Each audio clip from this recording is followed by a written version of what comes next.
আমাদের মিডিয়া আমাদের ত্রিপুরার যে কত রেসপন্সিভ তারই প্রতিফলন। যেহেতু আমি জাস্ট কয়েকটা কথা সাপ্লিমেন্ট করবো, একটা এই নির্বাচনী সংক্রান্ত আর নির্বাচনের বাইরেও আরেকটা জিনিস যেটা সাংঘাতিকভাবে গুরুতর আমাদের রাজ্যের চলতি এই সময়ের জন্য। প্রথমত হলো যে শাসক দল তাদের ছোট বড় বিভিন্ন কর্মসূচিতে বিভিন্ন সভাতে বলছে বিরোধীদের জামানত জব্দ হবে, তাদের খুঁজে পাওয়া যাবে না, মিউজিয়ামে রাখতে হবে। ঠিক আছে, এই সমস্ত শব্দ ব্যবহার করে তারা জনগণকে একটু তাদের সমর্থকদেরকে অস্থির দিতে চান, এতে করে যদি ভালো হয় তো আমাদের এখন আপত্তি নেই। কিন্তু গত 28 তারিখে আর গতকাল দুটি কেন্দ্রে আমাদের ইন্ডিয়া জোটের যে প্রার্থীদের মনোনয়ন, আমরা কৃতজ্ঞ। আপনারা প্রায় সব চ্যানেল এবং প্রিন্ট মিডিয়াও ছবি না তার খবর করেছে এবং পজিটিভ খবর করেছে, অর্থাৎ বাস্তবটা তুলে ধরেছে। এটাই গণতন্ত্রের চতুর্থ স্তম্ভের তার যে ইতিবাচক ভূমিকা, সেটা আমরা পালন করছি না, আমরা কৃতজ্ঞ। কিন্তু এই জায়গায় দাঁড়িয়ে ক্রমশ পোলিং ডেট যত এগোচ্ছে, প্রচার স্বাভাবিকভাবেই শাসক দলের তরফ থেকে আরো তুঙ্গে তোলার চেষ্টা হবে। তাদের সর্বভারতীয় নেতারা আসবেন, আমাদের তরফ থেকেও দু একজন আসবেন, আমরাও আমাদের প্রচার আমরা নিয়ে যাব। কারণ নির্বাচন একটা সর্বোচ্চ একটা রাজনৈতিক সংগ্রাম। কিন্তু এই জায়গায় দাঁড়িয়ে গোটা এই প্রচারকে তার মানে নিজ মানসিকতায় যে নিয়ে যাচ্ছে, বিশেষ করে পশ্চিম ত্রিপুরা লোকসভা কেন্দ্রের যিনি প্রার্থী, বলছে আমাদের কোনো একজন নেতৃত্বের, প্রবীণ নেতৃত্বের তার নাম করে ওনার মেয়ে উমুকের সাথে বিয়ে হওয়ার কথা ছিল, পার্টি নিষেধ করে দিয়েছে। একটা অবান্তর, একটা কি বলো মানে সত্যের সাথে তার কোনো সম্পর্ক নেই, আনএথিক্যাল।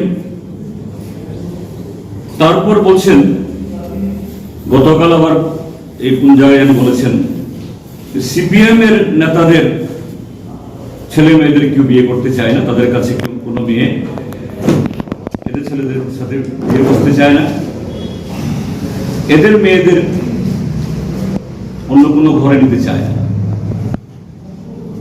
আমি জিজ্ঞেস করবো সে ভদ্রলোককে, এটা আমি দুঃখিত, এটা বলতে হচ্ছে, মানে যার মুখ দিয়ে এটা আসে, 4 বছরের মাথায় তিনি 48 ঘন্টা আগে দক্ষিণ ত্রিপুরার কোন একটা জায়গায় গিয়ে বলছেন যে আগামী 47 ইংরাজি অব্দি ত্রিপুরার যে মুখ্যমন্ত্রীর আসনের জন্য যারা কেউ না ভাবে, অর্থাৎ পক্ষান্তরে তিনি নিজেই 47 অব্দি হয়তোবা তার কর্মক্ষমতা কতদিন থাকবে, এরকম একটা হিসাব নিসাব করে বলেছেন। এখানে আর কেউ আসবে না, তিনিই থাকবেন। তার 48 ঘন্টা না যেতেই তাকে ঘাট ধরে মুখ্যমন্ত্রীর চেয়ার থেকে নামিয়ে দিল্লিতে পাচার করে দেওয়া হয়। নিশ্চয়ই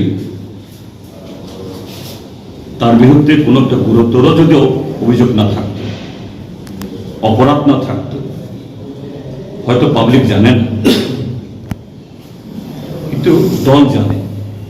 তাদের এত বড় একটা টাকা পুকু। লোকজন বলছিল, আমি দোকানে একটা চা খেতে ঢুকেছিলাম, বলছে সেদিন আপনারা জানেন আমাদের কাজ করতে দেননি, ওকে শ্রমিকদের জোর করে অটো বন্ধ করে, টমটম বন্ধ করে যারা ফুটপাতে ব্যবসা করে তরকারি নিয়ে বসেছে তাদেরকে জোর করে তারা মিছিলে অংশগ্রহণ করতে বাধ্য করেছে। এই কথাটা এই কারণে বললাম, যখন সংবিধান দুর্বল হয় তখন ভয় ভীতি জোর করে মানুষকে অংশগ্রহণ করানো, এটারই প্রথম শুরুয়াত হয়, যেটা অলরেডি হয়ে গেছে। এটাই প্রমাণ রাখে যে সংবিধান আজকের ভারতবর্ষের প্রায় অচল অবস্থার মধ্যে এসে থেকেছে। ইন্ডিয়া মঞ্চ আজকে সেই জায়গায় গণতন্ত্রকে পুনরুদ্ধার করা এবং সংবিধানকে বাঁচানোর লড়াইতে অবতীর্ণ হয়েছি। আমরা দেখতে পাচ্ছি বিজেপির তরফ থেকে যে প্রচার করা হচ্ছে, যে সমস্ত ভাষা ব্যবহার করছে, বিশেষ করে পশ্চিম ত্রিপুরার যিনি প্রার্থী বিজেপির, সম্পর্কে যতটা কম বলা ততটাই ভালো। ব্যক্তিগত আক্রমণ বিশ্বাসী না। তার ভাষা, তার শব্দচয়ন বোঝা যায় যে কি ধরনের পদার্থ, কি ধরনের মেটেরিয়াল বিজেপি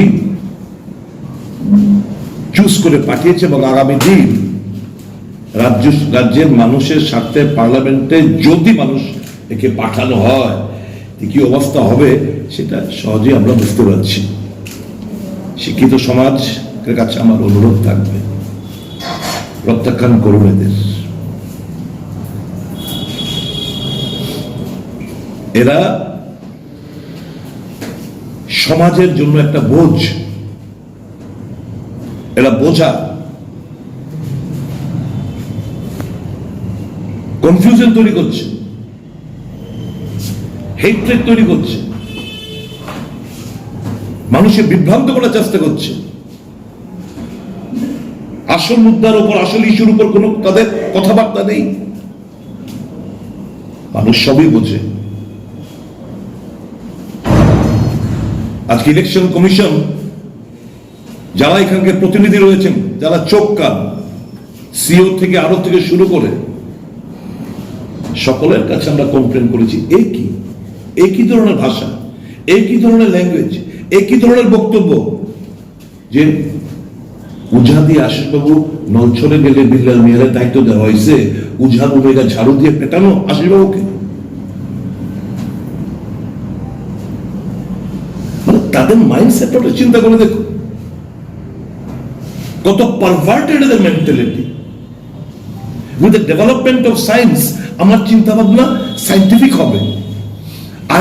আমরা এদেরকে মিডিয়েভাল যুগে আমরা নিয়ে যাচ্ছি আমাদের দেশটাকে। তাই করোনার সময় তাই তো তাদের চিন্তাধারা তো এই, করোনার সময় শুনতে পেরেছি গোমূত্র পান করুন, করোনা হয়ে যাবে। কি বলো, গোবর লাগান সারা শরীরে, করোনা অ্যাটাক করবে না। সবচেয়ে বড় অ্যান্টিসেপটিক, অ্যান্টিবায়োটিক হচ্ছে গোবর, গোমূত্র পান করুন। তো ওই যে মিডিয়েভাল যুগের চিন্তা ভাবনার বই প্রকাশে এখনো ঘটে চলছে। তো দেশটা এগোবে করতে গিয়ে এরা প্রতিনিধিত্ব হবে, এদের হাতে ভারত দেশ সুরক্ষিত থাকবে, এরা পার্লামেন্টে হওয়ার যোগ্য রয়েছে। আমরা তো জানি একটা ষড়যন্ত্র নতুনভাবে এখানে পরিকল্পনা রচনা রচিত হচ্ছে, একটা প্যারালাল আরেকটা অ্যাডমিনিস্ট্রেশন চালানোর চেষ্টা হচ্ছে। আমরা খোঁজ খবর রাখি না মনে করেন। এখনই অফিসারদেরকে, যিনি ক্যান্ডিডেট, উনি বলছেন कुछ महीने बाद हम आ रहे हैं वापस। पुलिस ऑफिसर के बोलছে तो जैसा मैं कहता हूं वैसा काम करना, यही तो डायलॉग चल रहा है। ये ভদ্রলোক মুখ্যমন্ত্রী বর্তমান, ওনাকে দুর্বল করার চেষ্টা হচ্ছে। কালকে আপনারা জেনে অবাক হবেন, ওই কালচার আবার ওনার আগমনে আবার ফিরে এসছে। কালকে আমাদের ইন্ডিয়া ব্লকের কিছু 50টা ফ্ল্যাক্স, কারণ আমরা বেশি 50টা ফ্ল্যাগ বামুটিয়া আমরা পাঠিয়েছি একটা গাড়ি করে, একটা গাড়ি ভাড়া করে 5-7টা বাইক এসে বামুটিয়া এলাকার মধ্যে রাস্তা ব্লকেট করে গাড়িটা শুধু হাইজেক করে নিয়ে গিয়ে সবগুলো ফ্ল্যাক্স পুড়িয়ে দেওয়া হলো।